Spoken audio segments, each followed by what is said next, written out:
ETV YouTube ఛానల్స్లో మీ వ్యాపార ప్రకటనల కోసం ఈ నంబర్కి కాల్ చేయండి. మౌన పోరాటం మౌన పోరాటం. మీరు చెప్పదలుచుకుంది ధైర్యంగా కోర్టు వారి ముందు చెప్పండి. అలాగే లాయర్ గారు.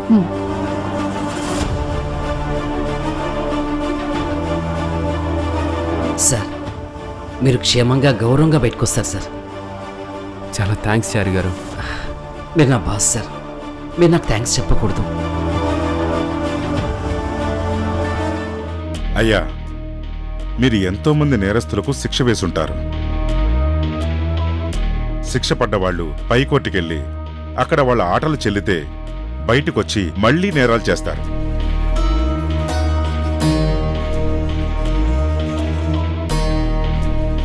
వాళ్ల నేర ప్రవృత్తిని బట్టి వాళ్ళ బుద్ధి మారక చాలా మూర్ఖంగా అవే తప్పులు మళ్లీ మళ్లీ చేస్తుంటారు. అలాంటి మూర్ఖుల్లో నేను ఒకణ్ణి సార్. డబ్బు కోసం నేను చాలా నేరాలు చేశాను.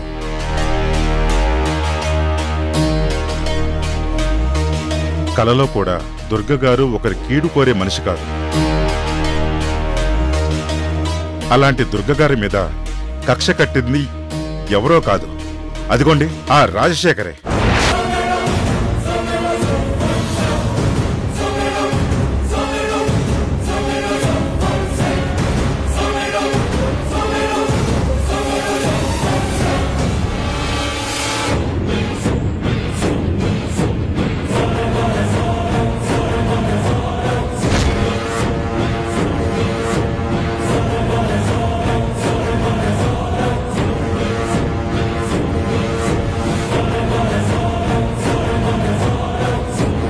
ఆవిడ కుటుంబాన్ని నాశనం చేయాలన్న సంకల్పంతోనే ఈ సిఐ ద్వారకా గారిని తప్పుడు కేసుల్లో కావాలనే ఇరికించాడు.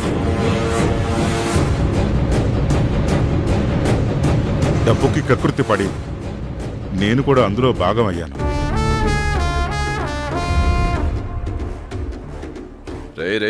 రే నానాజీ, చావు నుంచి తప్పించుకొని నువ్వు నా చావు కోరుకుంటున్నావా? వీడి దుంప తెగ, వీడి వాలకం చూస్తుంటే నా పేరు కూడా చెప్పేలా ఉన్నాడు. చెప్పేస్తాడో ఏంటో. స్మగుల్ గూడ్స్ రవాణా చేస్తుంది ద్వారకా గారు అన్నట్టు రుజువు చేయటానికి ద్వారకా గారికి తెలియకుండా ఈ రాజశేఖర్ సరుకు రవాణా చేయించాడు.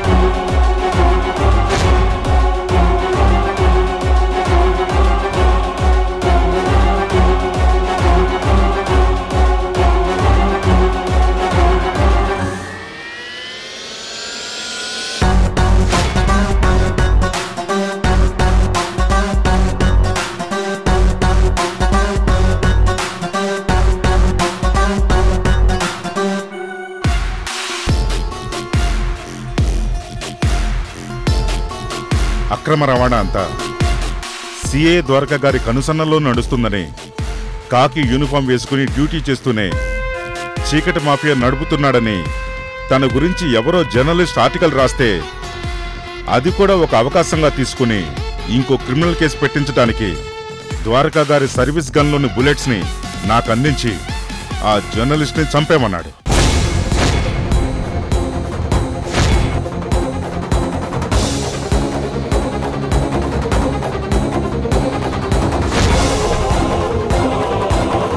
నేను ఎవరికైతే సుపారీ ఇచ్చి చంపించానో ఆ దాస్ కూడా ఇదిగో ఇక్కడే ఉన్నాడు.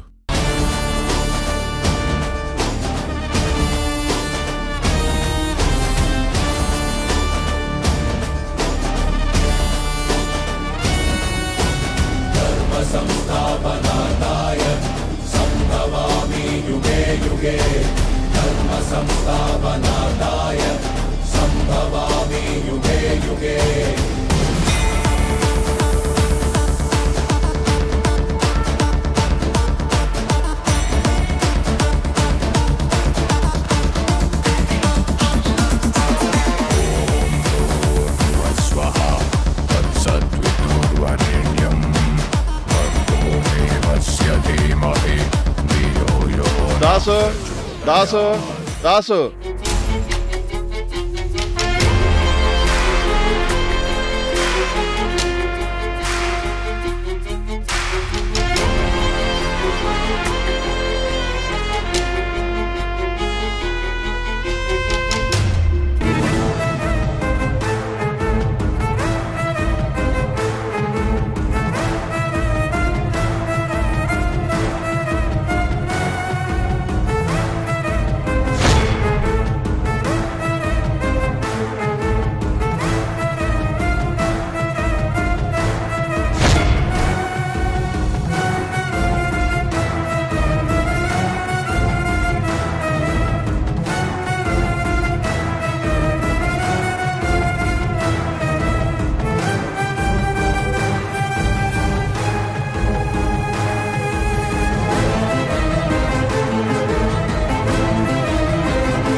అయ్యా, ఈ నేరాలన్నిటికీ కారణం ఆ రాజశేఖర్. ఇందులో సిఏ ద్వారక గారి ప్రమేయం ఏ మాత్రం లేదు.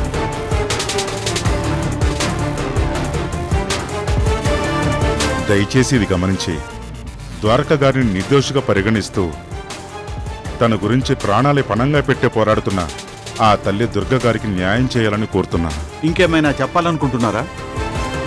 ఒక ముఖ్యమైన విషయం చెప్పాలి యువరానర్. ఏంటది? నన్నే చంపాలని చూసిన ఈ రాజశేఖర్కి, దుర్గ గారిని మానసికంగా ఇంత క్షోభ పెట్టిన ఇతనికి కఠిన శిక్ష విధించాలని కోరుకుంటున్నాను.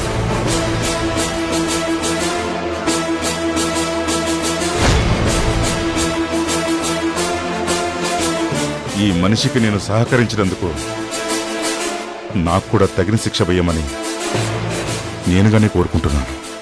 అంతే యువరానర్. ఎవరికి ఎలాంటి శిక్ష వేయాలో ఇక్కడే నిర్ణయించబడుతుంది. మీరు బోను దిగొచ్చు.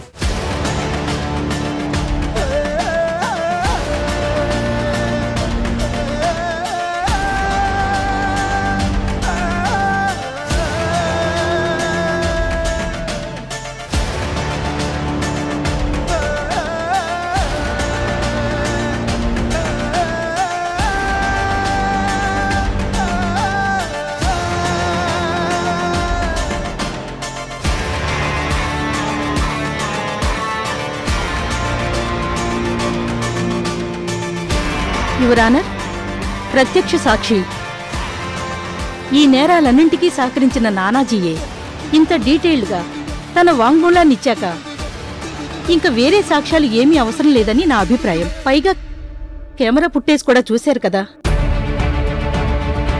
ద్వారకా గారు వారి కుట్రల్లో ఇరుక్కుని ఒక బాధితుడయ్యాడు కానీ హంతకుడు కాదు యువరానర్. మాఫియాతో కానీ, ఇల్లీగల్ గూడ్స్ రవాణాతో కానీ, జర్నలిస్టు హత్య విషయంలో కానీ ద్వారకా గారి హస్తం లేదు. ఆయన నిరపరాధి.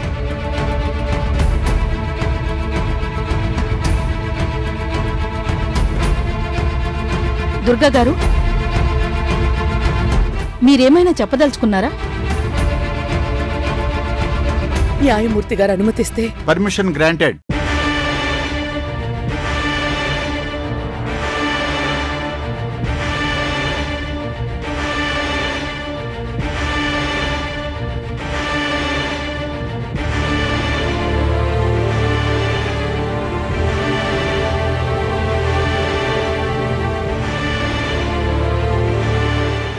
అయ్యా, నేనొక అడవి బిడ్డని, కల్లా కపటం ఎరగని గూడెంలో పుట్టిందాన్ని.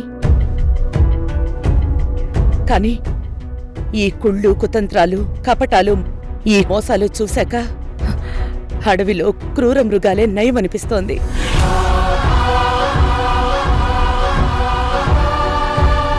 పచ్చడి మెతుకులైనా తిని బతకచ్చుగాని పరువు తక్కువ పనులు చేయకూడదు అనే గూడెపు మనుషుల మధ్య పచ్చని ప్రకృతిలో పెరిగి పెద్దయిన నా మీద ఒక రాక్షసుడి చూపు పడింది.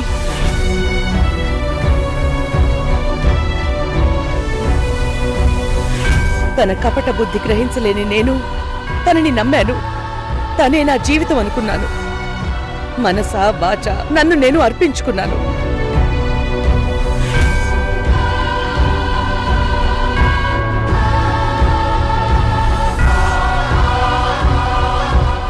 తర్వాతే తెలిసింది అతను మంచితనం అనే ముసుగులో నన్ను మోసం చేసిన రాక్షసుడు అని.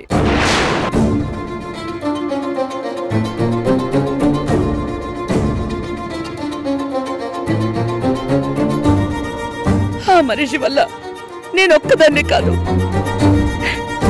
నా కడుపున పుట్టిన నా బిడ్డ కూడా అవమానానికి గురయ్యే పరిస్థితి వచ్చింది.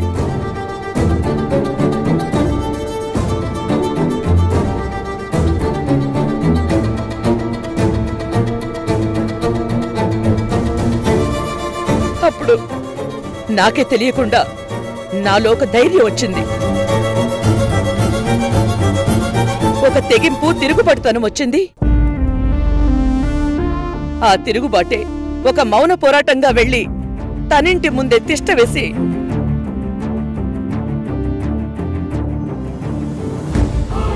నా బిడ్డకి తనే తండ్రి అని ఇదే కోర్టు వారి ముందు అందరి సమక్షంలో ఈ ప్రపంచమే చూస్తుండగా ఈ రాజశేఖర్ ఒప్పుకునేలా చేశాను.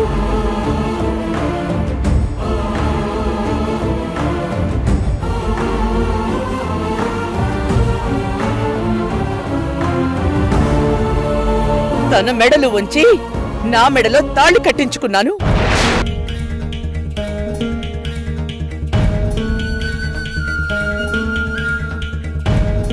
తను అంత మోసగాడని ద్రోహి అని తెలిసాక కూడా నా రెండో కొడుకు మురారి వల్ల రాజశేఖర్ని నా ఇంటికి తీసుకురావాల్సి వచ్చింది.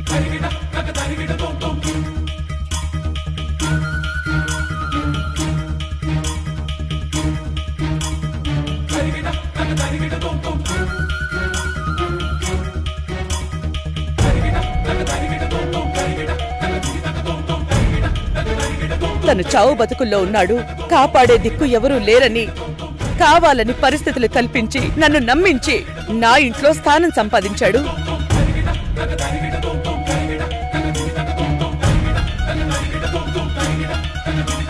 ఆ తర్వాతే తెలిసింది అదంతా ఒక నాటకం అని, బూటకం అని తెలిసి మళ్ళీ ఇప్పుడు మోసపోయాను.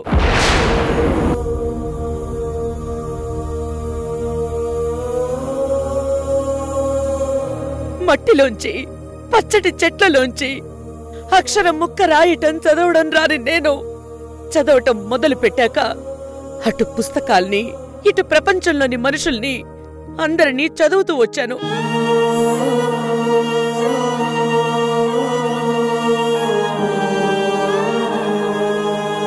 పురాణాల్లో దేవుళ్ల గురించి రాక్షసుల గురించి చదివాను. తనకి ప్రాణగండం ఉందని ఆ కంసుడు మేనమామయ్యుండి చెల్లెలు గర్భం నుంచి 7 సంతానాన్ని బలి తీసుకున్నాడు. హరినామాన్ని స్మరిస్తున్నావేంటి అని కన్న కొడుకైన ప్రహ్లాదుణ్ణి చంపాలని ప్రయత్నించాడు హిరణ్యకశిపుడు. దేవదానవుల కాలంలోనే కాదు, నేటి మనుషుల్లో అంతకంటే రాక్షసత్వం నిండి ఉంటుందని ఈ రాజశేఖర్ లాంటి వాళ్ళని చూశాక అర్థమైంది.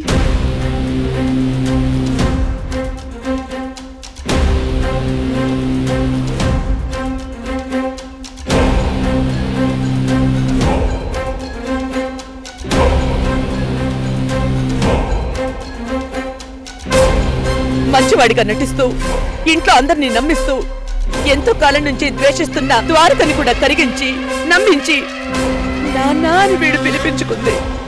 నా ద్వారక చావుని చూడడానికి నేను అర్థమయ్యాక నా గుండెలు ముక్కలై ఏ క్షణమైనా నా ఊపిరి ఆగిపోవచ్చు అన్నంత నరకం అనుభవించాను యువరానర్.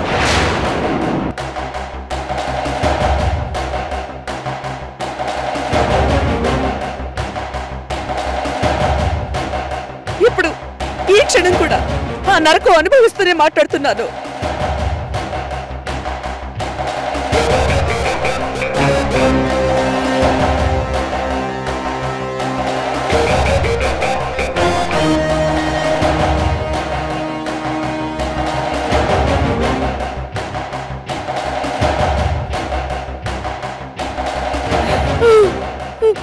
అయినా బిడ్డ చేతికి దెబ్బ తగిలినా, కాలికి దెబ్బ తగిలినా తల్లిదండ్రుల ప్రాణం విలవిల్లాడిపోతుంది.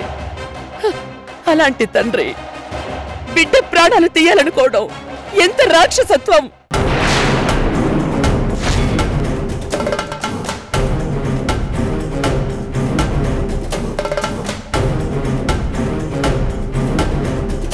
అసలు అలాంటి మనిషికి ఈ సమాజంలో బ్రతికే అర్హతే లేదు.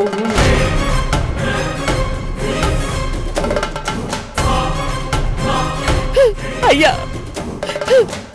ఇలాంటి రాక్షసుడి గురించి ఎంత చెప్పినా తక్కువే.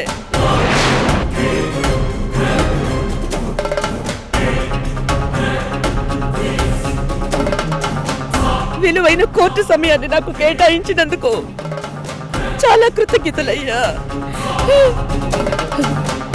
న్యాయమూర్తిగా ఇక ఈ మనిషికి ఎలాంటి శిక్ష విధిస్తారో మీ ఇష్టమయ్యా.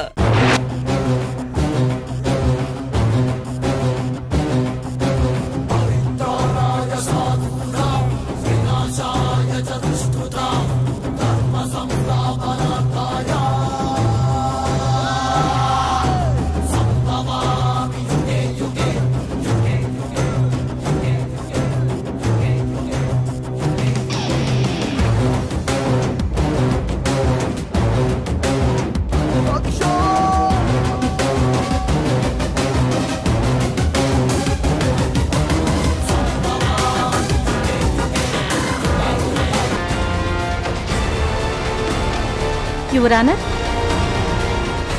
నానాజీ రాజశేఖర్ల తర్వాత మాట్లాడాల్సిన మరో ముఖ్యమైన వ్యక్తి దండపాణి.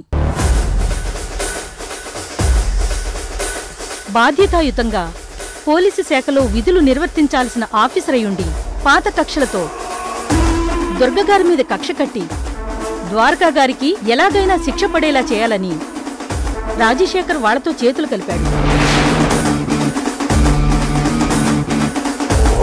వాళ్ళు చెప్పినట్లల్లా ఆడాడు. వాళ్ల చేతిలో కీలుబొమ్మై చివరికి ఎన్కౌంటర్లో ద్వారకా గారిని చంపాలని కూడా చూశాడు.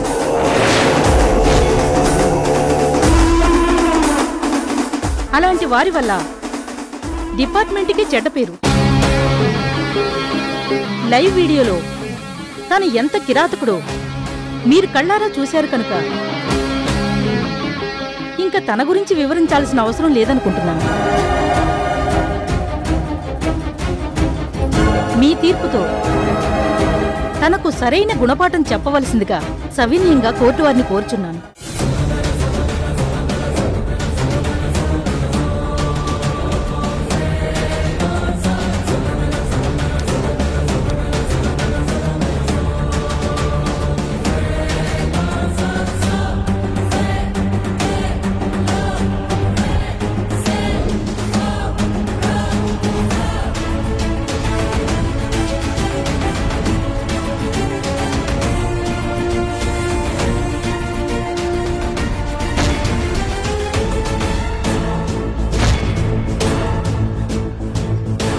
రాజశేఖర్కి జడ్జి ఎన్నేళ్లు శిక్ష విధిస్తాడో ఏంటో భగవంతుడా.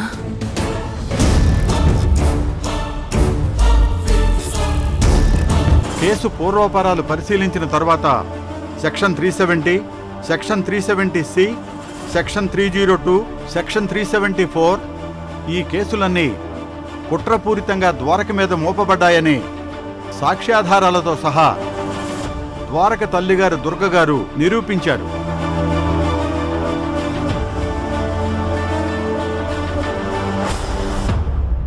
ఇందులో ద్వారక ప్రమేయం ఏమాత్రం లేదని నిర్ధారిస్తూ తన మీద పెట్టిన కేసులన్నీ కొట్టివేస్తున్నాను.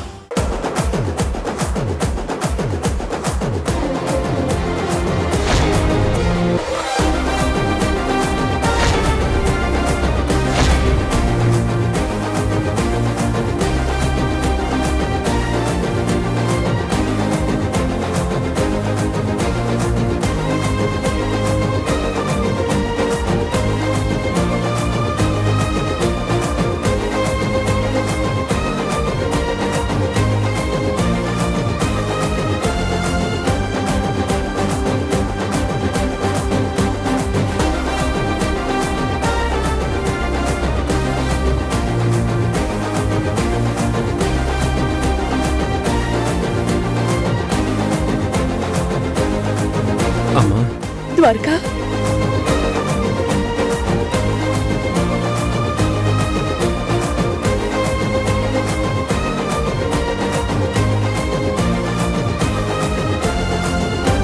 కూర్చోండి.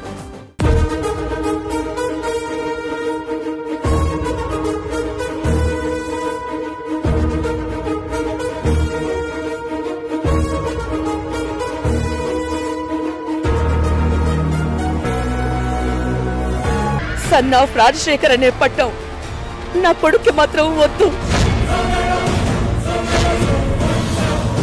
అది చట్టరీత్యా రద్దు చేసేయండి యువరానర్, రద్దు చేసేయండి.